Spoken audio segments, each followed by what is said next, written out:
What's up, everybody? Welcome to Food Fight Friday at the Aid Station, presented by Seven Summit Snacks. It has been some time since we've actually had a podcast episode, but we are bringing it back harder than ever before. Want to get as many shows as we can. And so when I was interviewing Molly Hurford for the Fireside Chat, which dropped on Tuesday, go check it out. It is a fantastic conversation. We got into the rapid fire food questions. And I said, you know what, Molly, you need to come on Food Fight Friday at the Aid Station. And she agreed. Lucky me. And now lucky you, as you get to hear her choices on which food she is going to eat, which she is going to toss, and which she is going to carry. Before I bring Molly forward, do me a favor. Please subscribe, rate, and review the Everyday Athlete Podcast Network on your favorite podcast platform. If that platform is Spotify, leave us a comment. If you watch us on YouTube, leave us a comment. I love to see the reactions to the things that we are doing. It makes my day. And then, of course, it helps with the algorithm and all of that good stuff, too. But more importantly, I just love talking to people, and this is one of the best ways to do it. So let's bring Molly on. Let's have some fun. Let's present her some foods, and let's hear which food she is going to eat, which one she is going to toss, and which one she is going to carry. Molly, my friend, how are you? I am doing great. I'm so excited for this. How are you? I am fantastic. I just realized I've gone 52 years of life without talking to you, and now I've gotten to do it twice in a week. Oh, thank goodness. I mean, it would be so rough if you had to go another 52 without that. It would be terrible. Do you ever take time to think about the people you've never met in your life, or like a person you've never met that you would want to talk to? And before you answer, I'll preface it with this. My wife and I always talk about the people that we do meet in life. Like, for example, the barista at the coffee shop in Seattle we used to go to, and then we moved away. And so we'll more than likely never see him again. And these are like the things that play in our minds constantly. Like, you ever think about people you've never met or people you met and you will never see again? Oh, yeah, for sure. Especially, we talked about this last week. You know, I came from a cyclocross background. Now I'm in ultra running. So there's so many people in cycling where I'm like, oh my God, our lives were so intertwined for so long. Even if we weren't close, we were just at everything together. We did everything together. And now I'm like, probably never going to see them again. And it's a very weird feeling when you start seeing people and you're like, wait, is this the last time I'm ever going to see them? Like, that feels morbid. Like, they might live another 80 years. I might live another 80 years, but we may never cross paths again. It's wild. Like, for me, especially like at places that I go to eat frequently or get coffee frequently, like you develop this relationship with them, you see them all the time. And then before you know it, they quit, right? Or maybe they got fired and they're no longer there. Or you move away and you no longer see them again. It's just, I don't know, like one of the deep thinking things that I do on a Tuesday night when I'm sitting in front of the TV watching West Wing. I love it. And, you know, we were saying I'm from New Jersey. So, like, I think people think about baristas or maybe bartenders, you know, a Cheers scenario where you've got your Sam Malone or whoever. I'm from New Jersey, so I think diner waitresses. Yes. You know, you have the one that, you know, you've seen her acrylic nails. And I say this as a former diner waitress. I'm allowed to say this. You know, you're so used to them. And then suddenly they're not there anymore. And you don't know what happened to them. And you kind of can invent all these stories. Wow, I didn't realize we were going to get so deep. I was promised a light and frothy podcast here, Jason.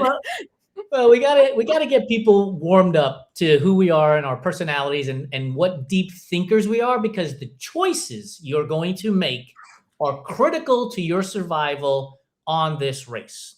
So here is the scenario.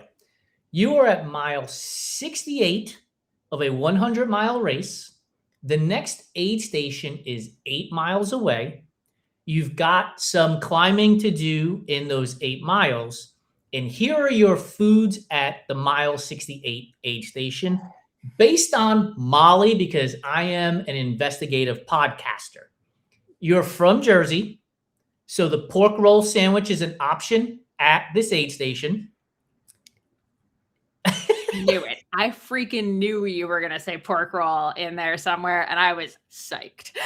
You are the winner of the Sulphur Springs 100, which is in Hamilton, Ontario, which means that you have the choice of Beaver Tails, which is a fried dough pastry. You are also the winner of the Outlaw 100, which takes place in Oklahoma, which means that you have the option of a fried pie, which is filled with apple. So an apple fried pie. So here are your three choices: pork roll, beaver tails, or a fried apple pie. Which one are you Ooh. eating? Which one are you tossing? And which one are you carrying? Oh, this one is so easy. Okay. So I'm eating the pork roll because you love a bite of something salty just to kind of cleanse the palate. I'm carrying the pie, obviously. Like that's just it's an easy carry. A beaver tail would be a nightmare to try to carry, and it's too much sweetness to try to eat quickly. So we're chucking the beaver tail. Not even a question. Side note though, Outlaw 100. Do you know what they had at the aid station? Like the main aid station? Fish. What? Not even kidding you. Mile 68, you had the option of some fish. Explain further. Like, I have no idea because I went by so fast as to avoid smelling it because I was like, this is not going to go well for me if I start getting a whiff of fried fish at this point. Not to mention, Oklahoma is a landlocked state. So yeah, it's not even relevant. It's like, is this what people do in 100 milers? Should I be eating fish? Is this like, am I missing out on something by not eating fish? But I don't think so. Fish I am eating at an ultra are Swedish fish, Oh, preferably the lemon blueberry flavor. Whoa. Man, I haven't had a Swedish fish in I don't know how long. They're tricky because they go stale so fast. Like you open that package and they're stale, which makes them so hard to chew if you have a lot of fillings and or dental work. Which is ironic because you said that you love a stale peep when we talked for the fireside chat. Stale peeps are not going to rip out fillings. However, I can tell you from experience that stale Cliff Shot blocks do in fact rip out crowns. Stale Cliff Shot blocks they're just rocks. Like they are rocks. Like if you took a sander, you could make them into marbles and then start shooting marbles. They get so hard. Yep. Which I found out in a race. It was like R2D2. Yeah, in Massachusetts, like a gravel race before gravel racing was cool, maybe like 12 years ago. Did a shot block, back crown came out with the shot block. Didn't know what to do with myself because I was in a pack. So I spit it to my hand and put it in my pocket. I did the whole race thinking like, oh God, this dental bill is going to cost way more than the $0 that I'm going to make by doing well in this race. Rough time. That is so wild. So we're still at the aid station. Here's my question for you. What is the best thing you have eaten during a race at an aid station? Oh, see, I'm so boring. So, but this is a Jersey answer though. I'm going to say a bagel, like just a good toasted bagel with butter, which is a very much a New Jersey, New Yorker kind of vibe. For some reason, that's just like, it soothes my stomach and just is the thing that I want. What's your favorite flavor of bagel? Normally cinnamon raisin, but on a race course now, it's got to just be plain with butter, like nothing fancy, a little bit of salt on top of it. As we talked about last time, salt, very important to me. I actually I told you Morton Salt sent me a necklace that says salty. I'm wearing it. I love it. It's awesome. I'm a pumpernickel fan. Give me a pumpernickel bagel and I am in heaven. The fennel, especially if it has fennel seed. Not all pumpernickel bagels will put fennel seed in there, but I like it. I like it. Clutch. That is clutch. I will answer my own question.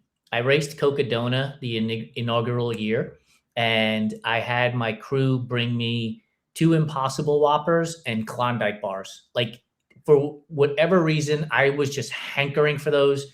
We got into Prescott and I consumed those 2 Impossible Whoppers in about 38 seconds and then just had the Klondike bar melting all over my hand. It was such a mess, but it was so good. Can't decide if that sounds amazing or horrific. Somewhere in between. I can understand the impetus. I can completely understand like that order. It makes perfect sense. If my co-host Adam Lee was here today, he's out busy doing some stuff. He would laugh so hard because he knows me and lactose are like oil and water. So eating that Klondike bar, while fantastic in the moment, Somewhere down the line on the trail, it was not. Yeah, yeah. I was going to question. I was like, now when we go through these options, are we thinking long-term impacts here or strictly just like what the heart wants? Because those answers could be a little different It's depending. why we set you up so that you know where the next aid station is. So if I know that I've only got to go 8 miles, but it's got climbing in it, it might take me 3 to 4 hours, I might pass on the dairy in that moment. Mhm. I was thinking about this. So I would answer Like, the how same way. treed is the course? Like, how many trees are around? Is this a desert situation? Am I, like, off a cliff? Like, I need to know details. Yes, and then we'll have to paint the brighter picture next time, a more detailed picture. Because I was thinking I would absolutely eat the pork roll as well, but I thought that the beaver tail would be easier to carry than an entire pie. Like trying to eat a pie as I'm See, moving would I be a was little picturing hard. I was picturing, like, a hand pie. Yeah, it's probably a hand So pie. I think that's what that is, right? Yeah, fried yeah, pie because has to be a if hand it's pie. fried, yeah. Do So I you stand by remember? mine.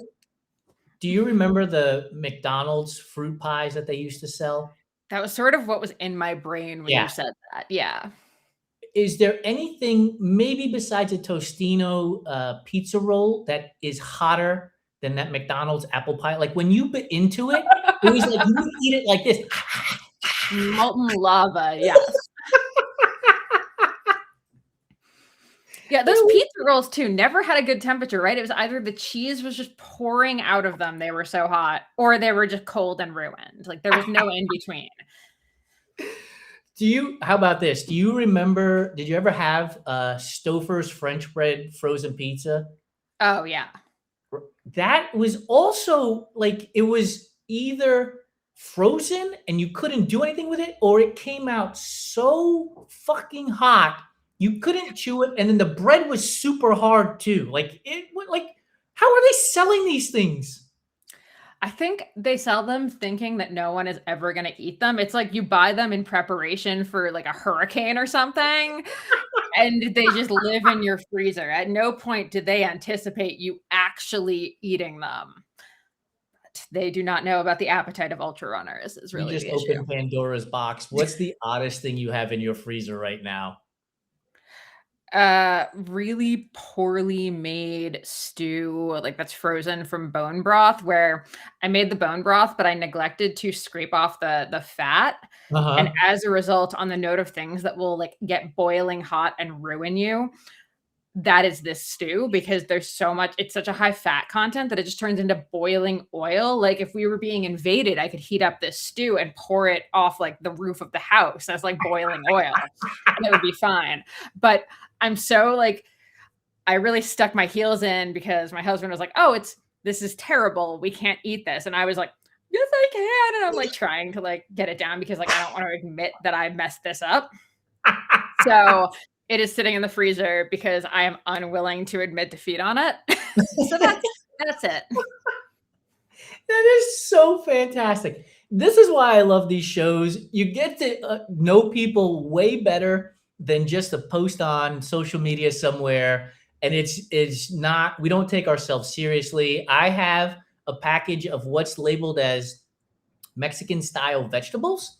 And so I bought it because I was like, oh, I'm going to put it in burritos. But it's just fucking vegetables. Like they got me on the marketing, right?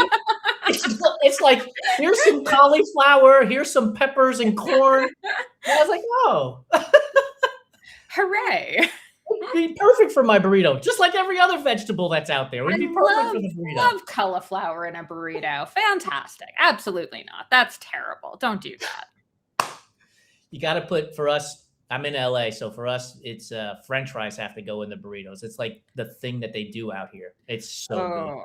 Oh, see, we're coming like East Coast, West Coast, New Jersey, Rutgers University. They have food trucks, and the food trucks were all like ultimate greasy things, but they made these things called the fat sandwich, famous for a reason. So it was like a sandwich, but it would be mozzarella sticks, chicken tenders, French fries, falafel. And like, oh my God, the falafel. I used to get to be like falafel and French fries in a wrap with just enough iceberg lettuce to make it like have that crunch to it. Yeah. Oh, it was phenomenal. So good. It's probably the only, those fat sandwiches are probably the only reason I never went into Red S when I was a young athlete, was strictly due to those. Well, yeah, I mean, if you've got French fries and falafel, you've got protein, you've got fat, you've got Superfood, carbs, really. everything there. Yeah. I went to college at SUNY Oswego, which is literally across the lake from you up in the Toronto area. And I don't know if the place is still there. It was called Oswego Sub Shop. But as a young adult who was drunk a lot in college, they serve a thing called a cheeseburger sub, which is just chopped ground beef with cheese melted in top of it. And if you get it, you can get it spicy. Like that was a given every Friday and Saturday night, like just an absolute given, which is probably how I managed to stay awake half the time and not go into total deprivation because you're not eating the rest of the time in college either. Oh yeah. No, like at the time I remember thinking like, oh, these fat sandwiches are terrible. Like why, it's like this is so bad. And then I look back, I'm like, oh, these probably saved a lot of lives. Like because the drunk students would get them and Yep. it probably like saved them from walking in front of a bus. Like yeah, those guys were doing the Lord's work with those And then sandwiches. athletes are eating it too because Yeah. after a hard workout, you're starving, you fuel up. Oh It's yeah. amazing. So good. Molly, thank you so much for being a guest on our Food Fight Friday at the Aid Station presented by Seven Summit Snacks. I had a blast. I got to learn even more about you even after our 1 hour discussion on the fireside chat. And the answer, folks, in case you missed it, was pork roll sandwich would be eaten. The beaver tails are getting chucked at the aid station, and the fried pie is being carried to the next aid station, which is 8 miles away, up and over. Love it. Delicious. Gonna go make some pork roll, egg, and cheese right now. I think you have to. I think if it gets said, you have to make it. It's like the bat signal when it goes up in the air. I don't know where I'm gonna find it up here though. This is a problem. You've really started something that I don't know that I'll be able to finish because it's not that easy to find in Canada. So Have, I gotta go to have the you ever butcher. used Have you ever used Goldbelly? No. I bet you Goldbelly probably has the Taylor ham to be mailed to you. I live in I was in Seattle at the time and I ordered bagels from Tompkins Square Bagel in Manhattan and had them shipped out to me with their cream cheese. So I bet you Goldbelly probably has. You can probably find it there. Oh, I love that. Okay, I'm doing that immediately. I'll see you Thank you so soon. much Thanks for for having joining. me.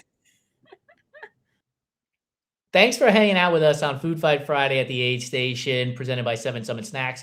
We had a great time with Molly laughing and talking about her three options and what she would choose. I want to hear what you would do. Would you eat the pork roll? Would you toss the beaver tail? Would you carry the pie just like Molly? Drop it in the comments and let's have a good Food Fight Friday. I'll see you next time. Have a great one, everybody.